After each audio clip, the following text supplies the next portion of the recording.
Hi guys, my name is Chandrasekhar Barula and these are sessions for information system audit.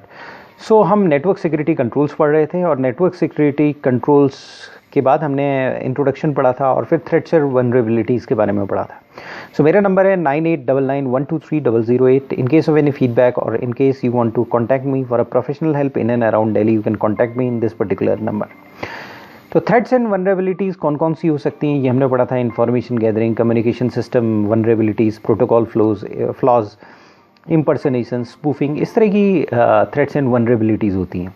तो सबसे पहले हम पढ़ते हैं इन्फॉर्मेशन गैदरिंग के बारे में, यानी कि हम थ्रेट्स एंड वनरेबिलिटीज़ पढ़ेंगे और फिर इन थ्रेट्स एंड वनरेबिलिटीज़ को कैसे कंट्रोल किया जाए, और फिर हम पढ़ेंगे कि उसको उसके कंट्रोल्स को पढ़ने के बाद उनको ऑडिट कैसे किया जाए. तो इस तरीके से हमारा नेटवर्क सिक्योरिटी कंट्रोल्स कंप्लीट हो जाएगा. तो इन्फॉर्मेशन गैदरिंग सबसे पहले हम पढ़ते हैं इन्फॉर्मेशन गैदरिंग. इन्फॉर्मेशन गैदरिंग जो है थ्रेट्स एंड वनरेबिलिटीज़ का पहला हेडर है जो कि हमारी स्टडी में दिया हुआ है. तो होता क्या है कि अटैकर जनरली क्या होता है, कंप्यूटर में ऐसा नहीं होता है कि वो शांतिपूर्वक कंप्यूटर में बैठेगा और अटैक लॉन्च कर देगा. अटैकर एक प्रायर प्लानिंग करता है, वो बैठता है, सोचता है कि किस तरीके से अटैक लॉन्च करना है. तो एक मेजर सीरियस अटैकर जो भी होगा वो काफ़ी टाइम लगाएगा अटैक करने से पहले. वो जितनी इन्फॉर्मेशन ले सकता है उतनी इन्फॉर्मेशन लेगा टारगेट की. अटैक से पहले वो टारगेट की सारी इन्फॉर्मेशन लेने की कोशिश करेगा. और सीरियस अटैकर इन्फॉर्मेशन लेने के बाद भी well coordinated, well planned attack करेगा. तो कौन से टूल्स एंड टेक्निक्स हैं इन्फॉर्मेशन गैदरिंग के वो यूज़ कर सकता है, उसके बारे में हमारी स्टडी में दिया हुआ है. सबसे पहले दिया हुआ है पोर्ट स्कैनिंग. पोर्ट्स ऐसा होता है कि मैंने बताया कि अगर मान लीजिए सपोज कोई लोकल एरिया नेटवर्क है, आपकी कंपनी है, कंपनी के इंटरनेट से कम्युनिकेट कर रही है, सुपर इन्फॉर्मेशन हाईवे यानी इंटरनेट से बाहर को लिंक की हुई है. तो क्या होता है कि पर्टिकुलर पोर्ट्स ही से वो ट्रैफिक अलाउड होता है, अंदर आना जाना. तो अटैकर क्या कर सकता है, पोर्ट स्कैनर यूज़ कर सकता है. पोर्ट स्कैनर से वो नेटवर्क की इन्फॉर्मेशन यूज़ कर सकता है, आईपी एड्रेस रिपोर्ट्स ले सकता है कि भाई कौन से पोर्ट्स मैसेजेस को रिस्पॉन्ड करते हैं कि नहीं करते हैं, कौन से पोर्ट्स रिस्पॉन्ड करते हैं, और उसी के अनुसार अपना अटैक प्लान कर सकता है. तो उसके अलावा और भी वनरेबिलिटीज़ उसे पता चल सकती हैं. अगर मान लीजिए सपोज एक पोर्ट की जगह कोई दूसरा पोर्ट भी ओपन है तो वो फिर उसी के अनुसार अटैक प्लान कर सकता है. तो सबसे पहले पोर्ट स्कैनिंग हो गई. दूसरा है सोशल इंजीनियरिंग. सोशल इंजीनियरिंग का मतलब ये है कि सोशल स्किल्स का यूज़ करना, यानी कि पर्सनल इंटरेक्शन का यूज़ करना है. यानी कि किसी तरीके से ये जनरली क्या होता है कि कंपनी में आपके ही कोई साथी होता है, वो जनरली ये सारे काम करता है. तो वो क्या करेगा कि आपके बगल में बैठ जाएगा और आपके सिस्टम को देखने लगेगा और आपसे बातें करने लगेगा, या फिर अगर आप मैनेजर हो तो आपका पासवर्ड देख लेगा और फिर उसके बाद आपके सिस्टम में लॉगिन करेगा और सारी इन्फॉर्मेशन ईमेल के थ्रू आपके सबऑर्डिनेट से मंगा लेगा. तो इस तरह की चीज़ें सोशल इंजीनियरिंग की जाती है. तो विक्टिम जो होता है कई बार क्या होता है कि इन्फॉर्मेशन दे देता है, उसको आइडेंटिटी कंफर्म नहीं करता और इन्फॉर्मेशन दे देता है और सिक्योरिटी को कॉम्प्रोमाइज़ करता है. तो सोशल सिक्योरिटी सोशल स्किल्स का इन्वॉल्व करती है और पर्सनल इंटरैक्शन का इन्वॉल्व करती है. तो पर्सनल इंटरैक्शन या सोशल स्किल्स का का यूज़ करके ये सारे काम होते हैं. तो पोर्ट स्कैनिंग और सोशल इंजीनियरिंग दो इंपॉर्टेंट मेथड्स हैं जिससे कि इंफॉर्मेशन गैदरिंग हो सकती है. पोर्ट स्कैनिंग से पोर्ट को स्कैन करेगा, सोशल इंजीनियरिंग से क्या करेगा, या तो विक्टिम को परसुएड करेगा, अपने साथ मिला लेगा, या उसको पता हुए बिना उससे इंफॉर्मेशन लेके उसको मैनिपुलेट करने की कोशिश करेगा, उसके सबऑर्डिनेट से कम्युनिकेट करने की कोशिश करेगा, उनसे इन्फॉर्मेशन निकालने की कोशिश करेगा, इंटरपर्सनल स्किल यूज़ करेगा, बातों बातों में आपसे इन्फॉर्मेशन निकालने की कोशिश करेगा. तीसरा है रिकनेसेंस. रिकनेसेंस मिलिट्री टर्म है. रिकनेसेंस जासूसी या किसी चीज़ को फाइंड आउट करने के लिए मिलिट्री टर्म है. तो अगर मान लिया सपोज बेसिकली क्या है कि रिकनेसेंस क्या करता है कि इन्फॉर्मेशन कलेक्ट करता है. तो अगर मान लिया सपोज एक जनरल टर्म जो इन्फॉर्मेशन कलेक्शन जिसका मतलब है इंफॉर्मेशन कलेक्शन, उसे हम रिकनेसेंस भी कहते हैं। तो जैसे फॉर एग्जांपल आपने सुना होगा कि यूएस मिलिट्री ने ड्रोन भेजा पाकिस्तान के ऊपर रिकनेसेंस मिशन के लिए। तो रिकनेसेंस इंफॉर्मेशन गैदरिंग मिशन हो गया। पहले ड्रोन्स जो थे पाकिस्तान के अमेरिकन आर्मी के जो ड्रोन्स थे वो केवल रिकनेसेंस मिशंस के लिए थे, यानी कि कलेक्शन ऑफ इंफॉर्मेशन के लिए थे। बाद में क्या हुआ, हमले के लिए यूज़ होने लगे, क्योंकि बाद में 9/11 हुआ तो उन्होंने उन ड्रोन्स में मिसाइल्स फिट करने चालू कर दिए। तो पहले उनका प्योर पर्पस रिकनेसेंस था। रिकनेसेंस मतलब इंफॉर्मेशन को गैदर करना। तो रिकनेसेंस का मतलब होता है कलेक्शन ऑफ इंफॉर्मेशन।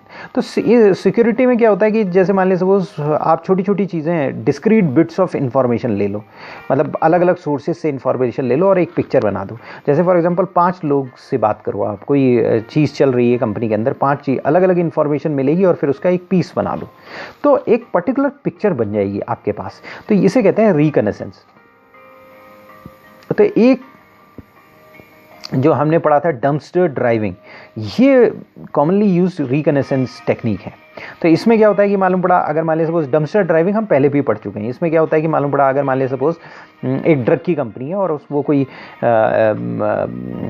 रिसर्च कर रही है, तो वहाँ पर एक बंदा जो है, जो साइंटिस्ट है, वो पेपर फाड़ करके गार्बेज बिन में डिस्कार्ड कर रहा है, वेस्ट पेपर में डिस्कार्ड कर रहा है और उसको श्रेडिंग नहीं कर रहा है, प्रॉपर श्रेडिंग नहीं कर रहा है, ये कंपनी के अंदर जला नहीं रहा है। और वो जो आपका गार्बेज है वो अगले दिन जाता है बाहर कूड़े में फेंका जाता है, वहाँ से लोग उसके बिट्स ऑफ पेपर लेते हैं और उस पेपर को मिलाने की कोशिश करते हैं। तो इसे डंपस्टर डाइविंग कहते हैं। तो इस तरीके से रिकनेसेंस मिशन इस तरीके से यूज़ किए जाते हैं और उस इंफॉर्मेशन को यूज़ किया जा सकता है। तो एक हैकर है वो क्या कर सकता है, या कोई अटैकर है, मैलिशियस अटैकर है, वो क्या कर सकता है, वो नेटवर्क डायग्राम मिल सकते हैं, उसे प्रिंट आउट्स मिल सकते हैं, सिक्योरिटी डिवाइस के कॉन्फ़िगरेशन हो, उसमें सिस्टम डिज़ाइन हो, सोर्स कोड हो, टेलीफोन की लिस्ट हो, एम्प्लॉय की लिस्ट हो, ये सारी चीज़ उसको मिल जाए तो वो उनका यूज़ कर सकता है। इवन आउटडेटेड प्रिंटआउट्स भी यूज़फुल होते हैं, क्योंकि वो बेसिकली ये बता रहे होते हैं कि क्या कंपनी का किस तरीके का लेआउट है, किस तरह का प्लान है। तो आउटडेटेड प्रिंटआउट्स भी रिकनेसेंस के लिए हेल्पफुल होते हैं। तो रिकनेसेंस ईव्सड्रॉपिंग भी हो सकती है। ईव्सड्रॉपिंग के हमने पहले भी पढ़ लिया कि कोई आदमी बैठा हुआ है, कोई दूर बगल में बैठकर देख रहा है, तो उसे ईव्सड्रॉपिंग कहते हैं। तो इस तरीके से अटैकर या उसके एकम्प्लिस जो हैं, जो एम्प्लॉई है, साथ का एम्प्लॉई है, उसको उसके साथ उसकी गतिविधि देख सकते हैं। या फॉर एग्जांपल कुछ एम्प्लॉई जाते हैं लंच करने के लिए, तो उनके आसपास बैठकर उनके सिक्योरिटी इश्यूज़ क्या चल रहे हैं उनको सुन सकते हैं। तो ये एक रिकनेसेंस का तरीका है। रिकनेसेंस बेसिकली क्या है, कलेक्शन ऑफ इंफॉर्मेशन, कैसे भी कलेक्शन ऑफ इंफॉर्मेशन।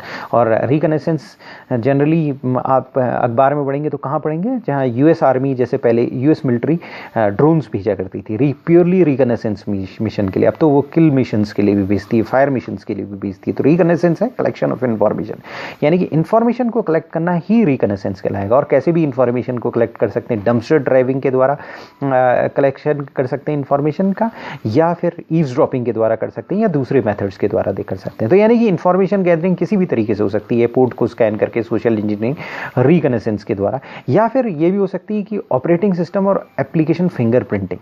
तो यहाँ पर क्या होता है कि अटैकर ये जानना चाहता है कि भाई कॉमर्शियल सर्वर एप्लीकेशंस कौन से हैं, कौन से कॉमर्शियल सर्वर एप्लीकेशन रन कर रहे हैं, कौन सा उनका वर्जन है, कौन से ऑपरेटिंग सिस्टम है, और क्या उसके वर्जन्स हैं। तो क्या होता है कि जनरली कि नेटवर्क जो प्रोटोकॉल होते हैं वो तो स्टैंडर्ड होते हैं। जैसे हमने पढ़ा था कि नेटवर्क के प्रोटोकॉल्स होते हैं।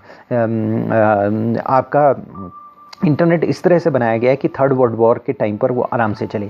तो उसके प्रोटोकॉल्स हैं, बहुत ही रोबस्ट प्रोटोकॉल्स हैं, क्योंकि थर्ड वर्ल्ड वॉर में भी कोई चीज़ चले तो उसको उतनी बुरी सिचुएशन में तो प्रोटोकॉल बहुत रोबस्ट और स्टैंडर्ड्स होने चाहिए। और वो वेंडर इंडिपेंडेंट होते हैं, यानी कि वेंडर कोई भी बनाए, लेकिन प्रोटोकॉल्स वही रहते हैं। वेंडर को उस तरह से अपने प्रोग्राम को इनिशिएट करना पड़ता है। तो वेंडर इंडिपेंडेंस होती है, लेकिन उनमें वेंडर क्या होता है, माइनर वेरिएशन कर सकता है प्रोग्राम में। तो वो जो माइनर प्रोग्राम जो वेरिएशंस होते हैं, अगर उसके बारे में पता चल सके कि क्या क्या वेरिएशंस हैं, तो उससे क्या है कि हमें ये पता चल जाएगा क्या वर्जन है ऑपरेटिंग सिस्टम का क्या वर्जन है, सर्वर एप्लीकेशंस का क्या वर्जन है, किस कंपनी के हैं, ये सारी चीज़ें पता चल सकती हैं।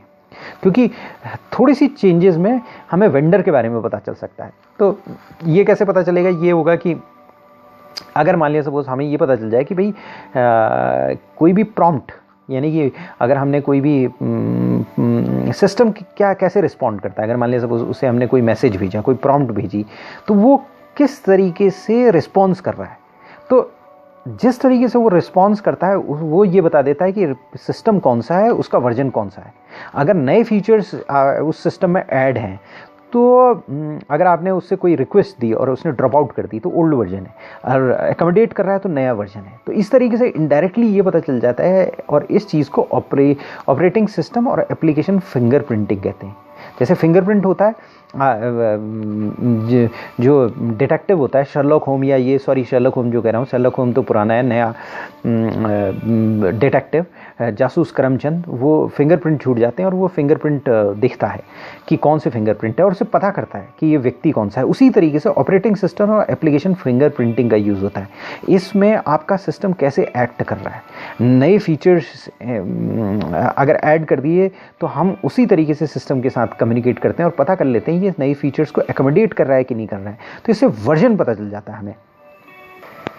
तो एक बार हमारे पास वर्जन पता चल जाता है तो फिर हम जो अटैकर है वो उसी के अनुसार अटैक कर सकता है। तो ये पिक्यूलियरिटीज़ ऑपरेटिंग सिस्टम की एप्लीकेशन फिंगरप्रिंटिंग के द्वारा, जो ऑपरेटिंग सिस्टम या एप्लीकेशन फिंगरप्रिंट्स जो होते हैं वो मैन्युफैक्चरर और वर्जन को मार्क करते हैं। वो बताते हैं कौन सा मैन्युफैक्चरर है, कौन सा वो वर्जन है, और उससे क्या है जो अटैकर है उसे इंफॉर्मेशन मिल जाती है। उसके बाद है बुलेटिन बोर्ड्स और चैट्स। तो क्या होता है कि अंडरग्राउंड बुलेटिन बोर्ड्स और चैट्स होते हैं, यानी कि अटैकर हैं, हैकर हैं, इनकी एक कम्युनिटी होती है और ये कम्युनिटी में एक दूसरे से जुड़े हुए रहते हैं। तो वो जैसे ही कोई चीज़ करता है, एक अटैकर कोई काम करेगा तो वो अपनी कम्युनिटी में बताएगा मैंने ऐसे ऐसे काम कर दिया। तो यानी कि वो ये बताएगा मैंने ये वाला साइट हैक कर दी, ये वाली साइट ऐसा कर दी है। तो वो अपने एक्सप्लॉइट्स, टेक्निक्स, ये सारे बताता है। और ये बड़ी अजीब बात है कि जितने भी अटैकर्स हैं, हैकर्स और अटैकर्स के बारे में हम पढ़ चुके हैं। हैकर्स इथिकल हैकिंग भी हो सकती है, लेकिन अटैकर्स जो है वो मेलिशियस होते हैं हमेशा। तो जो भी अटैकर होगा, हैकर नहीं बोलेंगे, अटैकर बोलेंगे, अटैकर जो भी होगा वो अपने बारे में, अधिकतर अटैकर्स अपने बारे में साथ के अटैकर्स को बताते हैं। यानी हैकिंग की उनकी ग्रुप होता है और वो बता रहे होते हैं उन्होंने क्या क्या काम किया। तो इससे दूसरों को इन्फॉर्मेशन मिल जाती है, और एक बार उनको दूसरों को इन्फॉर्मेशन मिल जाती है कि इस सिस्टम पर ऐसे अटैक करना है या इस टाइप के सिस्टम पर ऐसे अटैक करना है, वो यूटिलाइज की जा सकती है। उस लास्ट है डॉक्यूमेंटेशन। ऐसा होता है कि वेंडर जब अपने एप्लीकेशन कोई किसी को दे रहा होता है तो वो मैनुअल्स देता है, इंफॉर्मेशन डिस्ट्रीब्यूट करता है, रिसोर्स को डिस्ट्रीब्यूट करता है। तो क्या होता है कि अटैकर्स को, जो अच्छा अटैकर है, जो बढ़िया हैकर है, जिसके पास अच्छी नॉलेज है, वो उन टूल्स को यूज़ करके कई बार क्या होता है कि उन टूल्स की वीकनेसेस निकाल लेता है, बग्स निकाल लेता है। जैसे अभी विंडो 10 या विंडो 8 के बारे में आ रहा था कि गूगल ने उसमें से कुछ प्रॉब्लम्स निकाली हैं। तो अगर अच्छे, ये तो इथिकल है, उन्होंने निकाली और बताया, लेकिन बग्स कई बार क्या होता है विंडोज़ में, या जो नए वर्जन लॉन्च होते हैं या कोई और एप्लीकेशन या ऑपरेटिंग सिस्टम के वर्जन लॉन्च होते हैं, तो हैकर्स और अटैकर्स को पता चल जाता है, या बुलेटिन बोर्ड या चैट रूम से पता चल जाता है, या जो डॉक्यूमेंट मैनुअल्स इशू कर रहे हैं उससे पता चल जाता है कि इसमें, उसको वो स्क्रूटनाइज करते हैं और उन्हें पता चल जाता है इसमें ये कमज़ोरी है, और फिर उस कमज़ोरी को एक्सप्लॉइट करते हैं। तो थ्रेट्स और वनरेबिलिटीज़ में एक इन्फॉर्मेशन गैदरिंग है। इन्फॉर्मेशन गैदरिंग के बारे में हमने पढ़ा। इन्फॉर्मेशन गैदरिंग के बारे में ये पढ़ा कि पोर्ट स्कैनिंग हो सकती है, सोशल इंजीनियरिंग हो सकती है, रिकनेसेंस हो सकता है, ऑपरेटिंग सिस्टम और एप्लीकेशन फिंगरप्रिंटिंग हो सकती है, बुलेटिन बोर्ड्स और चैट रूम्स हो सकते हैं, और डॉक्यूमेंटेशन हो सकता है। तो पोर्ट स्कैनिंग में पोर्ट को स्कैन कर लो, देख लो कौन कम्युनिकेट कर रहा है, कौन नहीं कर रहा है, और उसकी वीकनेसेस देख लो, आईपी एड्रेस देख लो। सोशल इंजीनियरिंग में डंपस्टर डाइविंग कर लो, discarded garbage bins, waste paper baskets के मटेरियल निकाल कर सारी चीज़ें जोड़ने की कोशिश करो, या ईव्सड्रॉपिंग करने की कोशिश करो, या लंच में लोगों के साथ बैठ जाओ उस कंपनी के जहाँ पर रिसर्च हो रही है, जैसे एलिली जॉनसन का, वैसे उनको वहाँ ये सारी चीज़ों का ध्यान रखा जाता है। पर अगर कोई R&D, एग्जाम्पल के लिए बोल रहा हूँ, तो उनके साथ बैठो और उनसे सुनो कि वो क्या कह रहे हैं, ये रिकनेसेंस में आता है। या फिर ऑपरेटिंग सिस्टम और एप्लीकेशन फिंगरप्रिंटिंग को देख लो, और बुलेटिन बोर्ड्स और चैट रूम भी हेल्प करते हैं, और फाइनली डॉक्यूमेंटेशन है। तो ये इंफॉर्मेशन गैदरिंग है, ये थ्रेट्स और वनरेबिलिटीज़ में है। हम आगे और थ्रेट्स और वनरेबिलिटीज़ पढ़ेंगे। आज के सेशन के लिए इतना ही। थैंक्स।